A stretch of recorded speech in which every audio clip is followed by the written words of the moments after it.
I just wanted to start off by saying I was a really good product manager.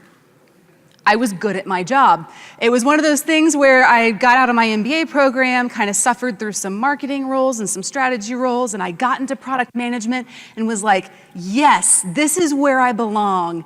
This is what it feels like when you find like the perfect pair of shoes that just feels really good. It's like, this is what I was meant to do my whole life.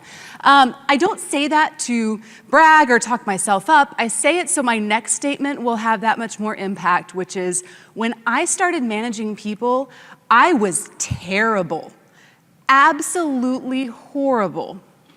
So I fell into product management, got really good at my craft, and after a while, I got promoted into a management role because that's what you do, right? You get good at your craft, and then you get that like, yes, achievement unlocked. Oh, things are going too fast.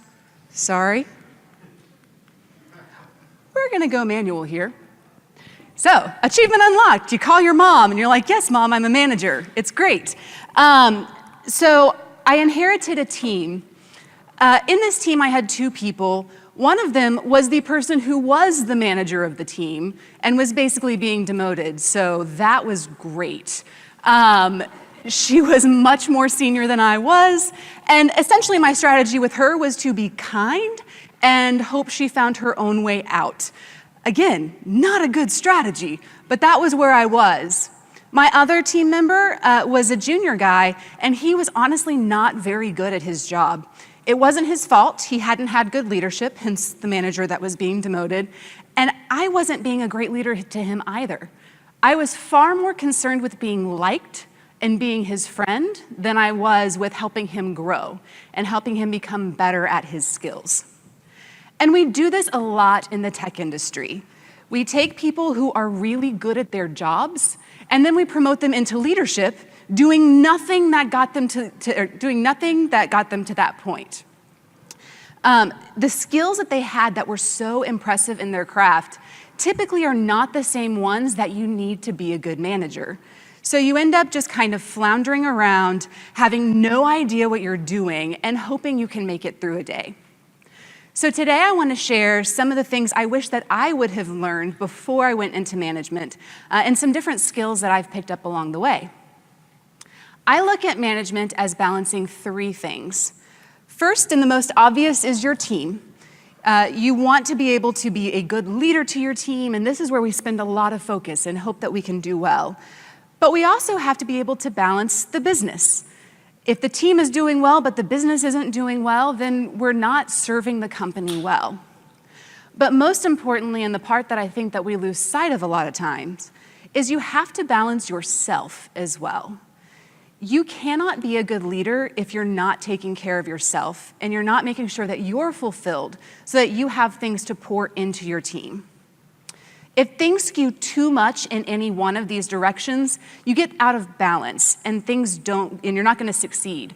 You may hit some of the metrics, you may hit some of the goals, but you're never gonna be that leader that people are talking about when they are leaders later and telling about the people that inspired them and got them to where they are today. So we'll start with the team. The biggest thing that I learned, and it took me a while to figure out with my team, is that I actually had to give up control. At one point, I was managing a consumer travel app called TripCase. I had been with this product since it was coming out of a labs experiment and then turned into a real product that we grew to over 10 million users. And so with that, I had been thinking about the strategy for this product for a long time. And we grew the team, and I grew into management as this team grew. At one point, I had to turn over an initiative that I had been thinking about for 2 years to one of my teammates. And that was a really, really difficult thing to do. Because he would come in and start telling me his ideas and what he wanted to do and where he wanted to take this project. And they were different than the things that I had wanted to do. They were not bad, which made it even worse, because if it was bad, I could just say, don't do it, do the thing that I want to do. But instead, I had to let him take that control and let him build the thing that was his vision and put his fingerprints on this product that had always been mine. It came out, and I really hate to say it, it was better than what I would have built. But that's what we have to do as managers. We're here not to put our own fingerprints on things. We're here to shape other people so that then they can put their fingerprints on things and make your product their own. We also have to give your team room to fail, but safely. One of the things that I struggled with a lot, and I will say even these days I still struggle with, having done my craft for a long time, having been in product for a long time, I can see a lot of potholes, and I can see things that are going to go wrong before other people can, particularly before my junior team members can. And it's really easy to want to try to constantly hone them back in and tell them where to go and pull every roadblock out of their way and pave all those potholes as they're getting there. But that's not really serving them. Uber cliche time. I'm sure you've probably heard of the baby turtles. When baby sea turtles hatch, they come out of the sand and they look for the moon and they start moving towards the moon. And as they're going along the beach, it takes them, I don't even know how long it takes. It could take them a half an hour, it could take them an hour. But as they're making their way along the beach, they're building their strength. They're building the strength in their flippers. They're actually gauging off of the moon and building their internal compass so that they can survive under the water. And if you take a baby turtle and pick it up out of the nest and plop it into the ocean, it's probably not going to survive because it hasn't had a chance to figure out its own way. It hasn't built that internal compass. It doesn't know where to come back to when it wants to lay its own eggs. It doesn't know how its flippers aren't strong enough to carry it through the ocean. We have to do that same thing with our teams as well. If we remove every learning experience that we had out of the way of our teams, they're not going to be able to know how to navigate things themselves. It's a little bit of the, give a man a fish, teach a man to fish type of thing. So giving them that space to make some mistakes, if you see the big roadblock coming and it's going to actually cause harm to your business, then don't let them fail in that. But if there are little things that you can kind of let them get their feet wet and learn from, it's a good way to help them grow their own skills so that then they can help people in their next skills. The other thing I would say is to give feedback early and often. And I know that this is another thing that sounds like common sense, sounds like something that comes along in every piece of advice, but from my own personal experience, every management regret that I have was a direct result of withholding feedback. The longer that you wait to give tough feedback, the tougher it becomes. And problems don't resolve themselves.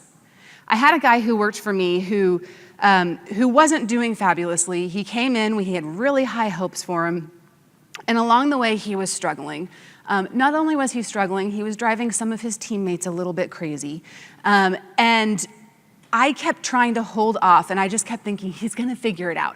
He's gonna get it. He would show a little glimmer of hope, and it was like, he's gonna get it. I don't need to have this tough conversation. We'll put it off another week. And I would try to kindly say some things underneath that, might direct him to know that he needs to do some work. But in general, I was trying to encourage him and give him feedback that of the good things he was doing, hoping he would figure out the things that needed improvement. That didn't work. And it went on for about 3 months before I finally had to sit down and have a really hard conversation, because he wasn't just failing in one thing at that point, he was failing in probably 10 things. And he was very close to the point where leadership would have insisted that we start putting him on a performance plan and actually making moves to get him out the door. That's failure on me. Because a lot of these things we could have fixed in small, short corrections rather than waiting until it was a really big deal. And having that conversation was tough on me. It was incredibly tough on him. The next several weeks were very stressful, all because I wasn't willing to give him feedback. There's a book out there that's really popular. I talk about it a lot. I'm a really big fan, called Radical Candor. It is by Kim Scott, and if you are new in management or if you have been in management forever, I highly recommend it. But she talks about candor along a couple of different axes. So she talks about candor from care personally to, you care very deeply to you don't care personally at all, and challenging directly to you don't challenge directly at all. And really what she talks about and what hit me is this top side, this kind of top, what is that, left corner to you, of ruinous empathy. When you care deeply about a person, but you're not willing to give them that feedback. And I think me personally as a manager, that is where I tend to skew when I'm skewing one way that is wrong, because it's hard to have those conversations. And so you think, I'm being nice, I'm being kind, I am not gonna give them the bad news because I don't want to hurt their feelings. But that is ruinous empathy. Moving over to the side where you can give direct feedback while caring for a person gets you that candor that you need and the transparency to help them really grow and improve. I've learned a couple of frameworks throughout my career that have helped me in some of this. One actually was from the office director in Dallas for Pivotal, and it's the SBI Framework for feedback. So it's situation, behavior, and impact. This is really great for on-the-spot feedback directly after something has occurred. So essentially, you frame any piece of feedback around a situation, the behavior that happened, and the impact that it caused, and then you can have a discussion around how you're gonna change that. So saying something like, when I was presenting a solution to a client, you interrupted me and questioned why we were doing this at all. This made it look like our team wasn't aligned, and it hurt our credibility with the client. So rather than it just being a, don't interrupt me in a meeting with a client, that's really rude, it takes it out of that personal factor and starts to talk about what the impact of the behavior was. Not just that it hurt my feelings, that there was an actual problem that it caused down the road. Using this type of feedback really close to the incidents occurring can help you reduce the friction around some of those conversations. Another one that I've used that I really like is a performance review framework. I am fully of the mindset that you should give feedback early and often and all the time, but I also do think that there is a time to sit down and have a deeper conversation about the performance of an employee. And there's actually I just have a very simple Microsoft Word template that I like to use with this to help me frame my thoughts and prepare for these conversations. Because the more prepared you are for performance conversations with your team, the better those conversations are gonna go. And you can start to think about the objections they may have, about the questions they're gonna have, and hopefully not get caught off guard. So I always kind of start off with 2 to 3 successes of whatever time period we're looking at, quarterly, mid-year, hopefully this doesn't wait a full year, but every 2 or 3 months, 2 or 3 greatest successes that the employee has had, things they've led, projects that have launched that have done well, something that was purely internal, leading a book club for the team, that's a great success, something that tells them you see the things that they are doing and that you see them. Then I go with 2 or 3 greatest strengths. And if you're doing this regularly with an employee, I update this each time. Even if it's sometimes the same strengths that I'll put in a couple of times, I'll at least update some of the examples of where I saw them using this strength and how I saw them using this strength. And what this helps me do, first of all, if I'm about to have a tough conversation with an employee who has a lot of room for opportunities to grow, it actually helps me reset my mind that they're not all bad, that they do have some strengths, that they do have some things that they're contributing to the team. Because I have never had an employee that had nothing to contribute to the team and nothing that I could see in them. So listing that, it kind of helps start the conversation off from a good perspective. And then I list 2 to 3 growth opportunities. I put this in for my highest performing employees and for my lowest performing employees, and really get real with this, talking about examples, talking about ways that they can improve, and I frame the conversation around those growth opportunities. So in one case, I was using this with one of my team members. And he was a guy who had really, really high potential. Everyone on our team thought he had high potential. We all knew that he could do some great things, but for some reason, he just was not quite living up to that potential. And so I had to have a hard conversation with him. I used this framework. We talked about the things that he was great at, the things where he had good successes, and then we got into the opportunities for growth. And as we talked through each one of them, we actually sat together and made out a plan of how I was going to help him with each of those opportunities for growth. So one of his areas for growth was being able to present his thoughts clearly. And so we started talking about meetings that he could take the lead on rather than me take the lead on. We started talking about he had some issues with attention to detail. So for the next couple of iterations, the next couple of projects, he and I would sit down and he would present to me kind of his thought process and the way that and all of the edge cases he had thought through and things he was working on so that he could get better at making sure he had that attention to detail.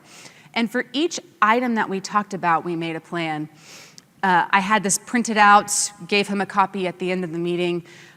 6 months later, we come back to do this again, and before I could even pull out the new assessment, which he had done great with, he had really taken this seriously and improved his performance to that high potential level that we could see. He pulled out his folded up piece of paper that he had been taking notes on all over, and it was kind of ratted because he had been unfolding it and refolding it and keeping it in his notebook. And he had been taking that and using it to check himself every couple of weeks and make sure that he was doing the things he needed to do to improve.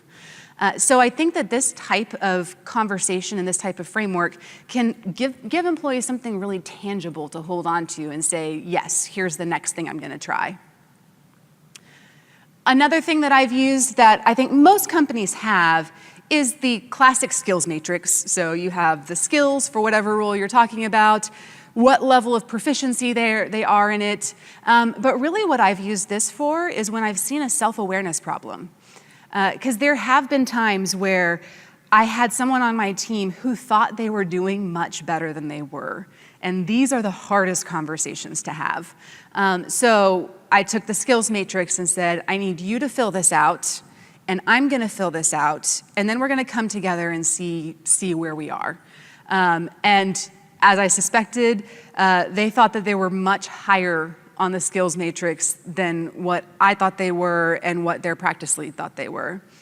And that itself was able to facilitate a really great conversation because we were able to talk through, okay, why do you think that in this skill you are an expert and I'm actually seeing you as like introductory, need a lot of improvement? The areas where we were close, it was we can focus a little less on that, but it was really highlighting those gaps in perception. And that opened up some conversations. There were a couple areas that he had been doing some things that I hadn't seen and that I just wasn't aware of. And that was able to enlighten me. But there was also a lot of growth for him in saying, maybe I'm not quite where I thought I was. And it gave us the opportunity to make steps. Being a good manager means having tough conversations. And being a good manager also means helping in tough conversations. I tend to try to be a fixer. And over years, I've started to realize that sometimes trying to fix everything is actually not the best way to help, or is not actually what my team member needs at the time. Lauren Gilchrist is the labs director here in DC, so you've probably seen her on stage. She actually gave me this next one. A phrase that I have started using with employees when they start talking about problems, and especially when they start getting really emphatic about issues, is, do you need me to help you fix this, or do you just need to vent? What do you need from me today? Because I found that with some of my team members, they would come to me with something, a problem they were having with a client, a problem they were having in their day-to-day job, and I would immediately start trying to tell them how to fix it, or I would start trying to tell them what was going on. And a lot of times the response was like, I know that, I'm just saying this is what's happening, or I hear you, but what I'm saying is the problem is here. And I didn't realize that I wasn't actually listening to what they needed. They didn't actually need me to step in and tell them what to do. They needed me to listen because they were trying to vent in a healthy way that wasn't at the people that they were frustrated with, or that wasn't in a forum that wasn't the right space for some of those conversations. And a few times they just needed to be able to work things out themselves. So great tip. I like that question. The company, and I'm going to start moving quickly because I'm realizing I am very close to time here.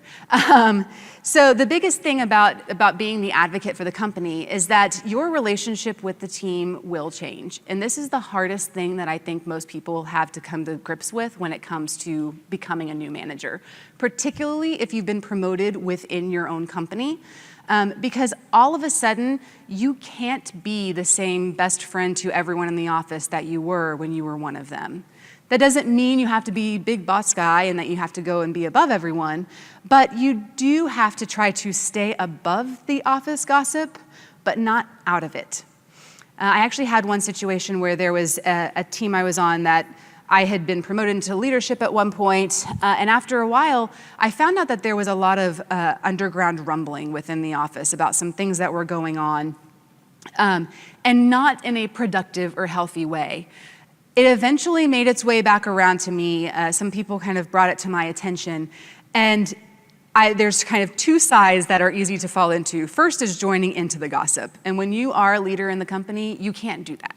You have to stay above that gossip. Don't fall into the negativity cycle. But I also couldn't just ignore it because the fact that I knew it existed meant that I had a responsibility to do something about it. It ended up opening a big can of worms, lots of conversations, and it was a really difficult time. But our office ended up healthier for it. So stay above the office gossip, but not out of it. And sometimes you just have to be the company spokesperson. We can't always make our teams happy. We can make them healthy, but there are times that there are things that we just have to do that we don't want to, because we do have business goals. We do have things that our company needs to do in order to be successful. So, if there's a policy you don't love, but you have to be the one to tell, or you have to be the one to enforce, sometimes you just have to do that. And it takes kind of sucking it up and admitting that I don't necessarily love this, but this is the way things are. My one exception to that is also, as a leader, if something is unethical, it is your job to raise the flag. Don't wait on your team to, don't make them do that. If there's a company policy you disagree with for ethical reasons, we need to be the ones to bring that up and to push back against that. Hopefully you all work at great companies and don't have to worry about that, but if you do, be that person. And then finally, I want to talk about caring for yourself and balancing the needs of yourself. As we talked earlier, a lot of people have moved from a craft into management. And we really need to think about how we keep ourselves fulfilled in our new role. So it's time for a little self-reflection. If you just try to say, I'm going to leave behind the things that I did and fall fully into management, you're probably going to get burned out and not be very happy. I work for a company now called Mind the Product. We do conferences and events for product managers. And one of my teammates was recently struggling. He's kind of been there since the beginning. And he was dealing with the fact that one of the activities that he loved was managing the volunteer crew at the conferences. And as the company grew and as he grew in his career, he started realizing he was going to have to delegate that responsibility to someone else. So we started talking about, what does this mean? How can you give this up in a way that feels good and doesn't feel like you've lost something you love? So we took that and we broke down his old role into the individual tasks that he did, all of the different things that he would do as a part of that volunteer crew. Then we started looking at, now what of this do you like? And you don't love everything about doing this. What of this do you not like? Once we were able to do that, then we started saying, okay, now why do you like these tasks? Why do you like the things that this brings? And then started finding intentional ways to make sure that he was getting the thing that was making him fulfilled. So for him with the volunteer crew, it wasn't necessarily about managing the volunteer crew. It was about the one-on-one interactions with the attendees at the conference that he really liked. That was the part that was fulfilling to him. He liked seeing individual people that he could have an impact on.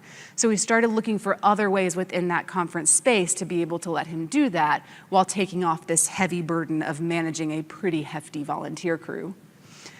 As I moved into Mind the Product, I have moved out of doing product management and also out of managing a little.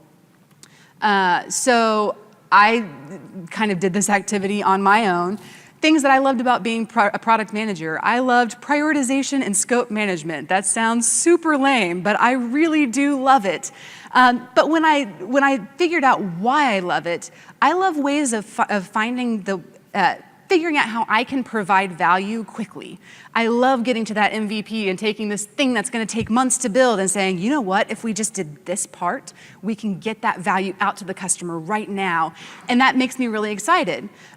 So the initiatives that I'm doing around building a product community, I've started applying my product management practices to, and I literally have a journey map on a wall in my closet of sticky notes around our leadership events, and different things like that that kind of give me that same little geeky joy, but without it being software development. I loved coaching and mentoring PMs as I moved into management. So some of the things I liked about that, I liked helping other people one-on-one. So I actually found a guy who was moving into head of product for the first time out of being a designer his whole career, and have been mentoring him one-on-one. I like talking shop. I like talking about product management. So I have set aside time each week. We have a public Slack group of product managers. If you are a product manager, join it. And I make sure I go in and have some product management debates at least once a week. And I try to make sure I write an article at least once a month. And that gets me that joy of talking shop. So it allows you to be able to do that. And finally, a word about self-care. Beyond finding your passion, another super cliche statement, but the airline masks, they always say, put your mask on yourself before you help others. And this is really true with management as well. There was a really great talk recently at a Product Tank event in London by a girl named Royce Proven, who told a very personal story about self-care and empathy. And as managers, we like to think that empathy can be our superpower. But if we're not careful with that, we can actually bring ourselves down. And the way she said is, if we invest too much of ourselves in the experience of others, it can become difficult to detach, and stress and anxiety will build. So as you're caring for your employees and as you're caring about their career growth and the things that they are wanting to do, you do have to watch your own mental health and your own peace of mind, because we can start to take others' burdens onto our own shoulders rather than helping them through it. So take the time to take care of yourself. You can't be a good leader to your team, and you can't help them through the things that are going on in their world, both in work and in life, if you yourself aren't in a good spot.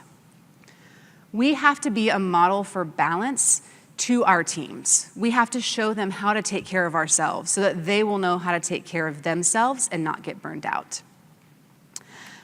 So really quickly, the well-balanced leader, we've got the team, the company, and yourself.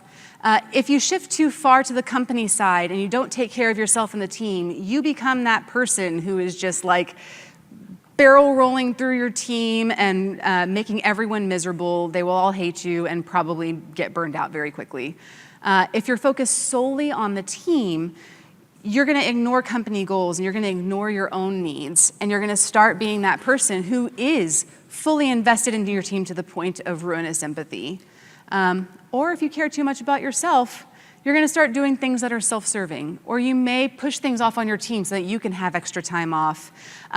Just make sure that you're keeping all of these three things in balance, and that will help you make the shift from being a doer to being a leader. Thank you.